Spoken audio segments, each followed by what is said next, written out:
Every Jeep engine tells a story. Some tell it at 312,000 miles, still running original internals at 3 cents a mile. Others tell it at 48,000 miles, with a $2,700 turbo rebuild and a tow truck in the rear view. The difference between the worst and best Jeep engines is not just mileage, it is whether a 95-week corporate deadline or decades of cast iron engineering shaped what is under your hood. 3 engines you need to walk away from, 4 worth hunting down, and 1 that earned a reputation nothing else in this lineup can touch. A used Jeep Compass or Cherokee with the 2.4-liter Tigershark engine can look like a bargain on the lot. But hiding beneath the hood is a risk that left thousands of owners with a repair bill bigger than the car's value. The Tigershark story begins in 2010, when Chrysler executives demanded a new 4-cylinder to meet strict fuel economy rules. Engineers were given just 95 weeks, less than 2 years, to take the engine from drawing board to dealership. That is one of the fastest rollouts in company history. Glenn McFarlane, the chief engineer, later admitted the compressed schedule left little time for real-world durability testing. When the Tigershark hit the streets in 2013, it brought a new multi-air electro-hydraulic valve system and a lightweight aluminum block. But one overlooked detail, a flaw in the piston ring design, would haunt owners for years. By 30,000 miles, some drivers noticed the oil dipstick coming up dry. Service records show oil consumption topping a quart every 1,000 miles, with the engine burning through oil faster than owners could keep up. The problem was not rare. Over 5,000 complaints poured in, centered in states like Michigan, Texas, and Florida. In Colorado, John M. brought his 2018 Compass to an independent shop after the engine seized at just 62,000 miles. The invoice was $2,450 for a piston ring replacement, a new timing belt, and labor. The shop lead wrote just 6 words on the work order: design flaw, oil rings cannot seal. Chrysler responded with a technical service bulletin and a class action settlement. The terms offered up to $1,200 cash back for owners who could prove their Tigershark burned more than 3/4 of a quart every 1,000 miles. The fix was a new piston ring kit and stricter oil change intervals, but no full recall. For buyers, the risk remains. A cheap Compass or Cherokee can turn into a $2,500 time bomb, with oil-starved internals and a repair cost that rivals the car's resale value. The Tigershark's legacy is a warning. When corporate deadlines outrun engineering, owners pay the price. The 3.7-liter PowerTech V6, found in Jeep Liberty, Cherokee, and Commander models from the early 2000s through 2012, carries a hidden legacy that has caught many owners off guard. At first glance, it is a straightforward V6, but its roots stretch back to the 4.7-liter PowerTech V8. Jeep engineers took the V8 block, lopped off 2 cylinders, and kept much of the original architecture, including the cast iron block and aluminum heads. That shortcut set the stage for a cascade of cooling problems. The mismatch between the iron block and the aluminum heads means that every heat cycle stresses the head gasket. Over time, corrosion creeps into the aluminum thermostat housing, especially when coolant changes are skipped or the wrong mixture is used. Service managers across the Midwest have a saying: if the coolant looks rusty, the head gasket is already on borrowed time. Amy R. from Ohio learned this lesson the hard way. Her 2008 Jeep Compass, equipped with the 3.7, began to overheat during a summer road trip while towing a small trailer. At 112,000 miles, engine noise and loss of power forced a stop.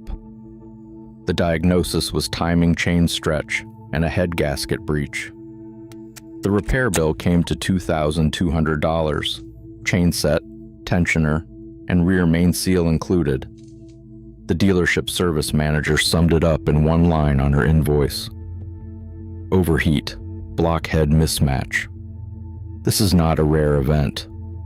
Data from salvage yards show that 13% of Jeeps with the 3.7-liter V6 end up scrapped, nearly double the rate for the rest of the Jeep fleet. The primary trigger is catastrophic overheating, often traced back to a failed water pump gasket or corroded thermostat housing. Once coolant leaks past the gasket, it is only a matter of time before the head warps, and the engine is sidelined for good.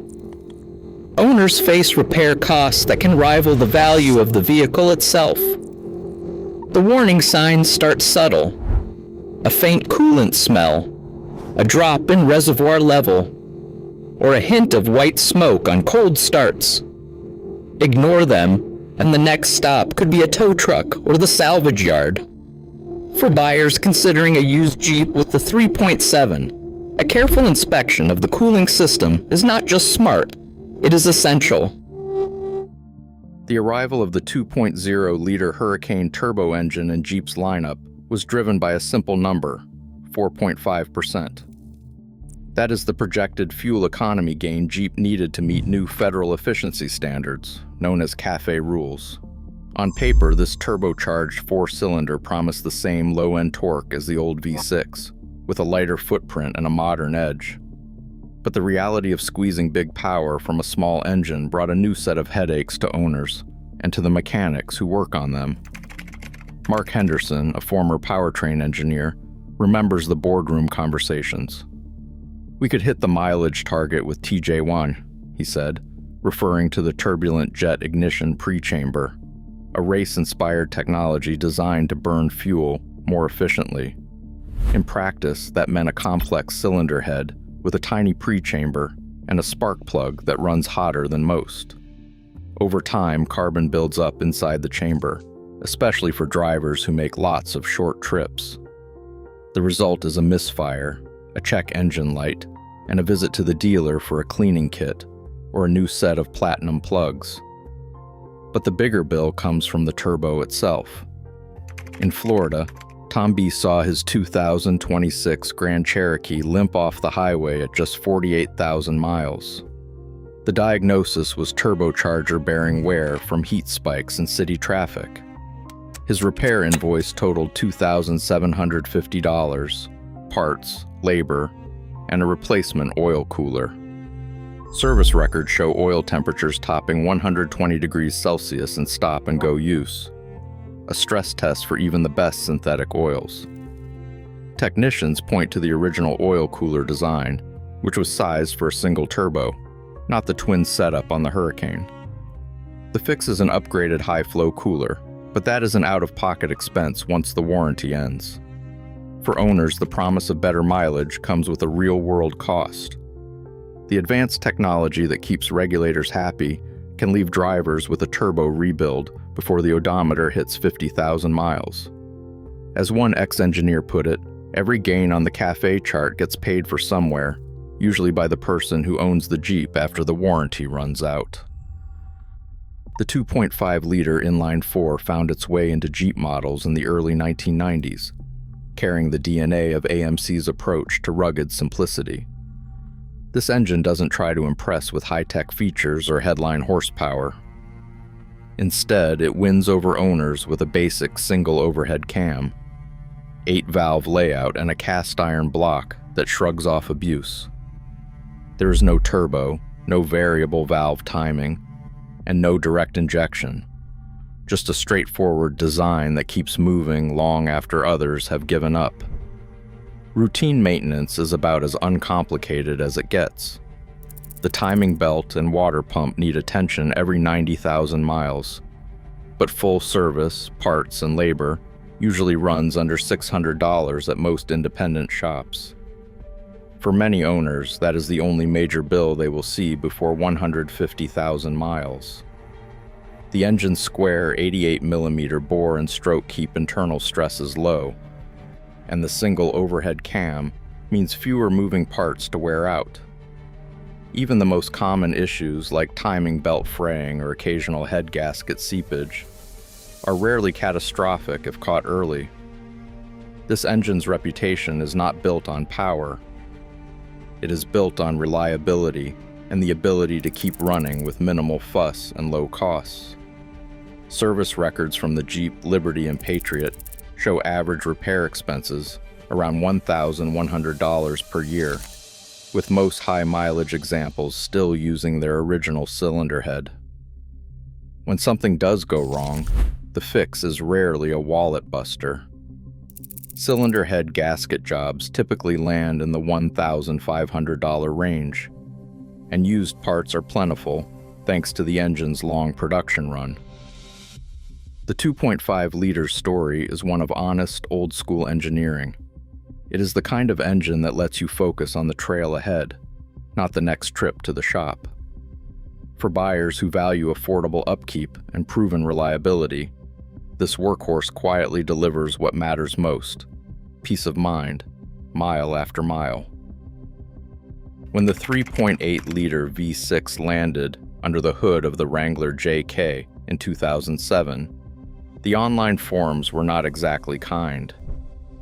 Owners joked that the engine was a minivan refugee, plucked from the Chrysler town and country, and dropped into a Jeep as a stopgap. Early complaints circled around power output and a reputation for being just adequate. But as the years rolled by and odometers spun past 150,000 and even 200,000 miles, the jokes faded. The 3.8 quietly outlasted its doubters. This engine is a study in mechanical humility. It avoids the overcomplicated, high-strung features of modern rivals, sticking instead to a pushrod design that is nearly immune to the kind of catastrophic failures that strand owners on the side of the highway. The block is cast iron, the heads are aluminum, and the timing chain is simple: no turbo, no variable valve timing, no direct injection. For many drivers, the only major maintenance is a chain and oil pump service every 120,000 miles. Even then, the full repair, parts, and labor rarely tops $2,300, and annual maintenance averages under $1,000 if you stay on top of fluids and filters. Stories of high-mileage Wranglers with the original 3.8 are easy to find. Owners swap tales of 220,000-mile engines that have never had the heads off, with the only upgrades being a new water pump and a couple of exhaust gaskets. The community's wry nickname for the 3.8, the cockroach, says it all. It just keeps going. But there is a catch. Cooling system neglect can still spell disaster. The thermostat housing and water pump need periodic checks, and a missed coolant flush can trigger an overheating event. Vigilance here pays off.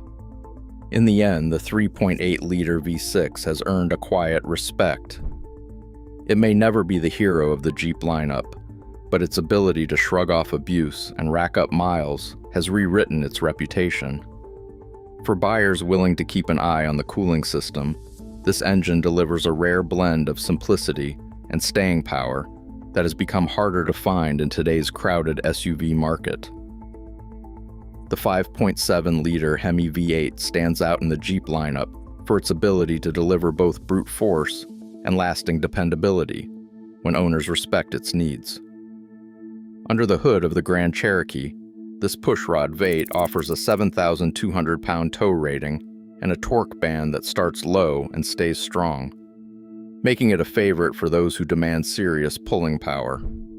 The cast iron block and 32-valve overhead valve layout are holdovers from Mopar's late 1990s engineering, but the Hemi has adapted with the times. Recent versions add e-torque mild hybrid assistance, boosting low-end grunt and shaving off a few grams of emissions, all without sacrificing the mechanical core that drivers trust. Shop technicians often say that a Hemi will treat you right if you treat it right. That means oil changes every 5,000 miles, not stretching to the factory's upper limit.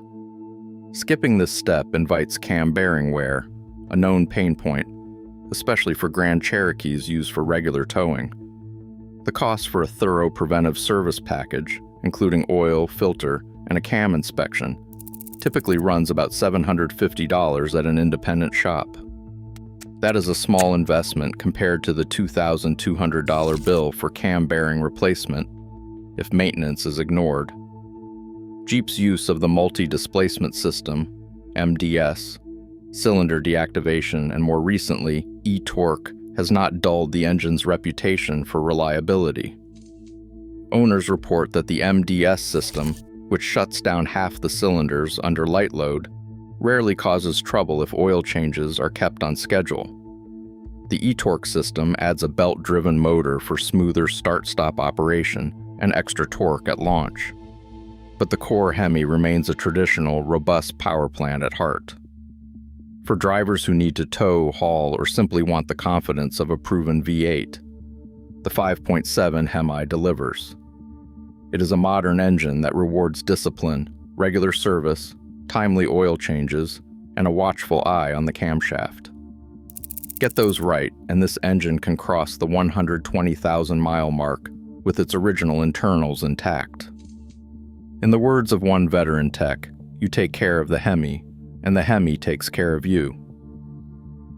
James H. keeps a notebook in his glove box, a handwritten log tracking every dollar spent and every mile driven in his 2003 Wrangler Unlimited. The numbers tell a story most Jeep owners can only hope for. Over 312,000 miles, his total maintenance and repair costs add up to $9,600. That is 3 1/10 cents per mile. Oil changes land on the dot every 7,500 miles, with a fresh filter and a torque check on the head bolts. At every 30,000-mile mark, a mechanic pops the timing cover and inspects the chain. After more than a dozen checks, the chain still sits tight, no measurable stretch, no rattle, no need for replacement. The only real scare came at 285,000 miles, when a faint tick from the top end led to a closer look. A hairline crack in the cylinder head, caught early during a routine inspection, threatened to become a much bigger problem. Instead, James sealed it with high-temperature epoxy. The repair held. No coolant loss, no drop in power, just another line in the ledger, and a note to keep an eye on the temperature gauge. The rest of the entries are almost boring. Coolant flushes every 60,000 miles, valve adjustments, injector cleaning at 100,000-mile intervals. No catastrophic failures, no surprise bills, no tow trucks. The Wrangler's odometer keeps turning, and the cost per mile stays low. For James, the numbers are not just statistics. They are proof that a well-built engine, given proper care, can outlast the vehicle wrapped around it. Pick-and-pull yards across the country keep a close eye on what actually gets hauled away for scrap. Among Jeep engines, the 4.0-liter inline 6 stands apart. Only about 5% of these engines end up scrapped, according to industry estimates from nationwide salvage inventories. That means 95% survive long enough to be rebuilt, resold, or swapped into another Jeep. It is a number that speaks louder than any owner's story. Most engines do not get a second life. The 4.0 does, and often more than once. Demand for used blocks backs that up. A bare 4.0-liter block routinely fetches around $1,500 on the secondary market. That is not a hypothetical asking price. It is the average seen in recent listings from major rebuilders and peer-to-peer sales. For comparison, most used Jeep engines struggle to break $800, and many are sold by the pound for scrap. The 4.0 resale premium is not just nostalgia. It is a sign that shops and enthusiasts trust it to go the distance after a rebuild. Buyers looking for a dependable used Jeep can use these numbers as a checklist.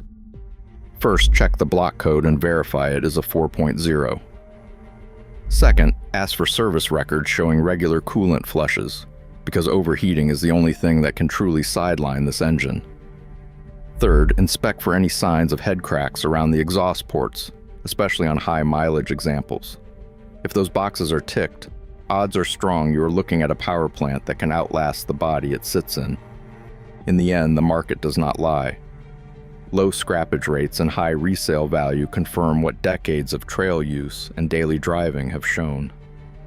The 4.0-liter inline 6 is not just a legend, it is a smart investment for anyone who wants their Jeep to keep moving year after year. Every engine leaves a legacy, good or bad, across thousands of driveways and trails. Today, Jeep buyers face more choices, but also more risk. Failures on the used market cost owners over $400 million in repairs each year. As technology races forward, reliability remains the line between adventure and regret. The next engine you choose writes your story. Share yours in the comments below.